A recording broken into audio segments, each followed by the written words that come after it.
पहले हमने बात की कि डोमेन की अथॉरिटी क्या होगी, जिस डोमेन से हमें लिंक आ रहा है उसकी अथॉरिटी या उसके फैक्टर्स हमने देखे कि गूगल किस तरह से उनके फैक्टर्स को मेजर करेगा और हमें वो उसकी अगेंस्ट वैल्यू ट्रांसफ़र करेगा। लेकिन वो डोमेन की अथॉरिटी असल में मुश्तरका अथॉरिटी होती है। जितने भी वेबसाइट के ऊपर पेजेस हैं उसको मिला के एक अथॉरिटी बनती है।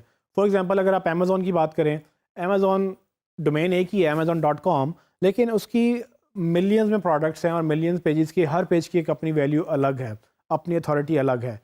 आपको किस पेज से लिंक मिल रहा है ये भी देखना ज़रूरी है।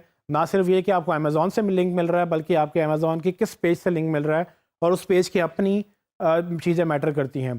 सो हमने जब ऑन पेज ऑप्टिमाइजेशन डिस्कस की थी, ये चीज़ हमने क्लियर की थी कि जो ऑप्टिमाइजेशन होती है वो पेज के लेवल पे होती है। मतलब हर पेज की अपनी अलग ऑप्टिमाइजेशन होती है। आप ये नहीं कह सकते कि जी मेरा होम पेज ऑप्टिमाइज है, इसका मतलब ये कि पूरी मिलियंस ऑफ पेजेस सब ऑप्टिमाइज हो गए हैं। ऐसा नहीं होता। आपने हर पेज को ऑप्टिमाइज़ करना होता है और लिंक्स भी चूँकि एक पेज के ऊपर लगते हैं, वो पेज होम पेज था या वो इनर पेज था, उस पेज की ऑप्टिमाइजेशन अलग काउंट होती है गूगल की नज़र में। और गूगल उस पेज के मुताबिक डिसाइड करता है कि क्या रेलिवेंसी है कि नहीं है। एक तो डोमेन की रेलिवेंसी है। लेट्स सपोज कि अगर जैसे मैंने पहले डॉक्टर और स्पोर्ट्स की एग्जांपल दी थी, अगर डॉक्टर और स्पोर्ट्स की एग्जांपल डोमेन वाइज डिफरेंट थी लेकिन पेज वाइज वो सेम था कि डॉक्टर की वेबसाइट में अगर उसने बात की है अपनी डेंटिस्ट्री की या जो भी वो डॉक्टर का पेशा है, वो उस पेज की वेबसाइट उसने बनाई हुई है, उस फील्ड की वेबसाइट बनाई हुई है। उसके साथ स्पोर्ट्स का कोई ताल्लुक नहीं है जहाँ पर फुटबॉल और बैट जो है ये चीज़ें बिक रही हैं।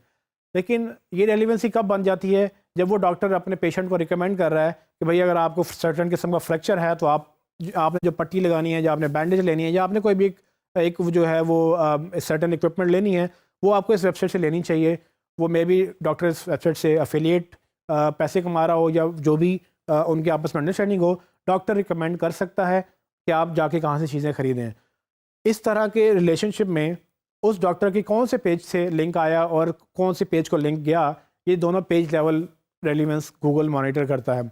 इसके कुछ फैक्टर्स गूगल जो देखता है उनमें सबसे पहले पेज रेलिवेंस इटसेल्फ, जो कि मैं बात कर रहा हूँ। रेलिवेंस को काउंट करने के लिए जैसे हमने पहले भी डिस्कस किया था, रेलिवेंस बेसिकली कंटेंट से काउंट होती है कि आपके उस पेज के ऊपर क्या कंटेंट है और जिस पेज पे लिंक जा रहा है उस पेज के ऊपर क्या कंटेंट है।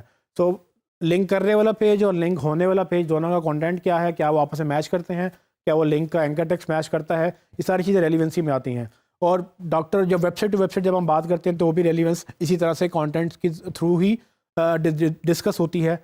आप बेशक जितने मर्जी रेलिवेंट हों, अगर आपका कंटेंट ऑप्टिमाइज नहीं है और अगर आपके कंटेंट से पता ही नहीं चल रहा कि डॉक्टर की वेबसाइट है या स्पोर्ट्स की वेबसाइट है, गूगल उसको इरेलीवेंट ही समझेगा, रिगार्डलेस कि आपकी डोमेन बेशक सेम टू सेम हो सकती है या बिल्कुल नियरेस्ट क्लोज कंपैरेटर हो सकती है।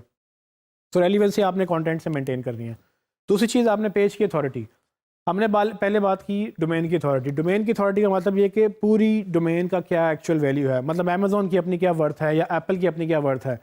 Apple.com की बात करें तो Apple.com होम पेज की या डोमेन की तो बड़ी वर्थ है, लेकिन एप्पल ने अगर अभी एक आईफोन लॉन्च किया नया, जो आईफोन XS या एक नई प्रोडक्ट आई है, वो पेज अभी अभी क्रिएट हुआ है, मतलब अभी उसको हफ्ता भी नहीं हुआ या अभी 2 दिन भी नहीं हुए, उस पेज की अथॉरिटी उतनी नहीं है जितनी डोमेन की अथॉरिटी है। इवन दो कि वो आईफोन या एप्पल की वेबसाइट के ऊपर पेज बना हुआ है, लेकिन वो पेज अपनी यूनिक अथॉरिटी मेंटेन करेगा क्योंकि उसके लिंक्स नहीं हैं, क्योंकि लोगों ने अभी उसको रिकमेंड नहीं करना शुरू नहीं किया। सो उस पेज के ऊपर लिंक्स अभी बिल्ड नहीं हुए। उसकी अथॉरिटी अभी स्टार्ट हुई है क्योंकि उसकी लाइफ भी अभी स्टार्ट हुई है। इवन दो एप्पल एक डोमेन अथॉरिटी रखता है, लेकिन पेज की अथॉरिटी हमें देखनी होती है कि पेज कब बना, उसकी क्या लाइफ है, उसकी उसकी अपना वैल्यू क्या है गूगल की नज़र में, जो किसी को पता नहीं होती। लेकिन 0 to 10 के बीच में कोई ना कोई वैल्यू गूगल असाइन करता है और ये वक्त के साथ साथ बढ़ती है डिपेंडिंग ऑन के कितना क्रेडिबिलिटी है। आपने इंश्योर करना है कि किस तरह से आप लिंक्स ले रहे हैं, किस पेज से ले रहे हैं। डोमेन तो आपने देख ली कि अमेज़ॉन से ले रहे हैं, Amazon is a good domain, ठीक है, वो ब्लैक लिस्टेड नहीं है, आपने डिसाइड कर लिया। बट अमेज़ॉन के किस पेज से आप लिंक ले रहे हैं? प्राइवेसी पेज से। प्राइवेसी की अपनी वैल्यू क्या है? या अगर अमेज़ॉन के आप अबाउट पेज से ले रहे हैं, कॉन्टैक्ट पेज से ले रहे हैं, या एक ऐसी प्रोडक्ट के पेज से ले रहे हैं जो अभी नहीं आई है, तो उसकी अभी अपनी वैल्यू डेवलप नहीं होगी। लेकिन इसका मतलब ये नहीं कि कभी डेवलप नहीं होगी। हो सकता है वक्त के साथ साथ वो पेज ऊपर चढ़ता जाए, जितने लोग उस पेज को लिंक करेंगे वो पेज की अपनी वैल्यू भी ऊपर जाती जाएगी। एक और चीज़ आपने देखनी है पेज की ऑप्टिमाइजेशन। सो जैसे कि हमने ऑन पेज में पढ़ा कि जितना पेज ज़्यादा ऑप्टिमाइज होगा, गूगल को पता चलेगा कि ये पेज किस बारे में है। अगर मैं एक पेज से लिंक ले रहा हूँ और वो ऑप्टिमाइज ही नहीं है, गूगल को ये भी नहीं पता कि वो पेज है किस बारे में, और मैं लिंक वहाँ से ले रहा हूँ, जो कि मेरी मोबाइल शॉप है या मेरी कोई भी स्पोर्ट्स की शॉप है, तो गूगल मुझे रेलिवेंसी का बेनिफिट नहीं देगा। गूगल को खुद नहीं पता चल रहा कि उस पेज के ऊपर क्या ऑप्टिमाइज है, कौन सा कीवर्ड बेहतर है, कौन सा कीवर्ड नहीं। तो वो अगर पेज ऑप्टिमाइजेशन की होगी किसी ने उस पेज की, तो गूगल को पता होगा कि हाँ भाई ये पर्टिकुलर कीवर्ड या पर्टिकुलर सेट ऑफ कीवर्ड्स के अगेंस्ट ऑप्टिमाइज्ड है। और जब यहाँ पर लिंक लगेगा मोबाइल शॉप की वेबसाइट को या डॉक्टर की वेबसाइट को या स्पोर्ट्स की वेबसाइट को, जिस वेबसाइट को भी लिंक लगेगा उसकी ऑप्टिमाइजेशन का बेनिफिट इसको भी मिलेगा। अच्छा, एक चीज़ आपने ध्यान में रखना है कि जब भी एक लिंक एक वेबसाइट दूसरी वेबसाइट को लिंक करती है, इसका मतलब ये नहीं कि उसका अपना लिंक वो डोमेन जो है वो उसकी वैल्यू कम हो जाती है। ये ऐसे है कि मेरी अथॉरिटी वहीं की वहीं रहेगी। अगर मैं किसी को लिंक करूँगा तो उसका मेरी अथॉरिटी की वजह से उसकी अथॉरिटी भी बिल्ड होगी। तो ये एक वैल्यू शेयरिंग की ये चेन इफेक्ट होता है। इसमें ऐसा नहीं है कि आप वैल्यू शेयर करेंगे तो आपकी वैल्यू कम हो जाएगी। आपकी वैल्यू कभी कम नहीं होती अनटिल कि आपको कोई वैल्यू ना देने वाला हो, तभी आपकी वैल्यू कम होगी।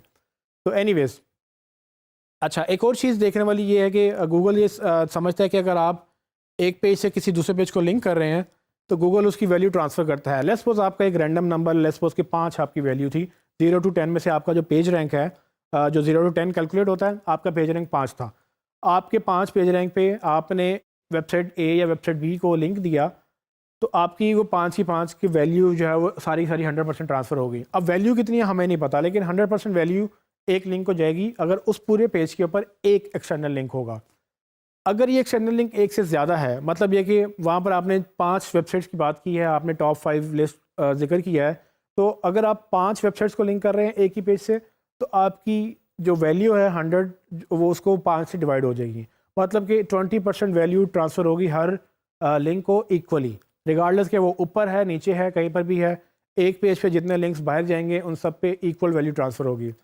सो जब आप लिंक बिल्ड कर रहे हैं, आप ऐसी पेज पे जाके लिंक लेते हैं जहाँ पर ऑलरेडी 100 लिंक्स लगे हुए हैं, इसका मतलब ये है कि 100 लिंक्स लगने का मतलब ये है कि इसकी जितनी भी वैल्यू थी वो 100 पे डिवाइड हो रही है। अगर वहाँ 200 लिंक्स लगे हुए हैं तो जितनी भी वैल्यू थी वो 200 पे डिवाइड हो रही है। तो जितने ज़्यादा लिंक्स लगते जाएंगे एक पेज के ऊपर, उतनी वैल्यू कम मिलेगी आपको, रिगार्डलेस कि वो .edu वेबसाइट थी, .government वेबसाइट थी, या वो आपने होम पेज से लिया या आपने पेज 10 से लिया।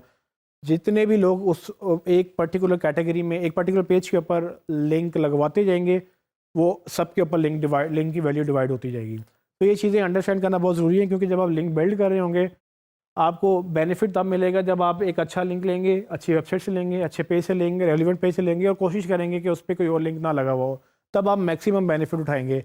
अगर इसमें कोई कंडीशन मीट नहीं हो रही तो आप क्या करेंगे कि आप बेसिकली फिर भी लिंक्स लेंगे, लेकिन आपको पता होगा कि ये मुझे देखने में तो बड़ा अच्छा पेज रैंक है, लेकिन ये 5 लोग और भी इस पर लिंक्ड है, तो ये सब पे डिवाइड हो रहा होगा। इसका मतलब ये है कि मुझे उतनी वैल्यू नहीं मिलेगी जितनी मैं सोच रहा था, जितनी मिलनी चाहिए। बट ये है कि चलो कुछ ना कुछ तो मिलेगा, क्योंकि वो एक अच्छी वेबसाइट है, उसके ऊपर लिंक रखना ज़रूरी है। तो ये वो पेज फैक्टर्स हैं जो गूगल पेज लेवल पर डिसाइड करता है। जिस तरह से ऑन पेज हमने देखी पेज लेवल के ऊपर और डोमेन लेवल के ऊपर, उसी तरह से जब हम बैक लिंक्स लेते हैं, उसकी ऑन पेज लेवल पे और डोमेन लेवल पे क्या है, उसका बेनिफिट हमें मिलता है। और ये चीज़ें जो हैं अल्टीमेटली हमें लिंक बिल्डिंग के स्कोर में हेल्प करती हैं।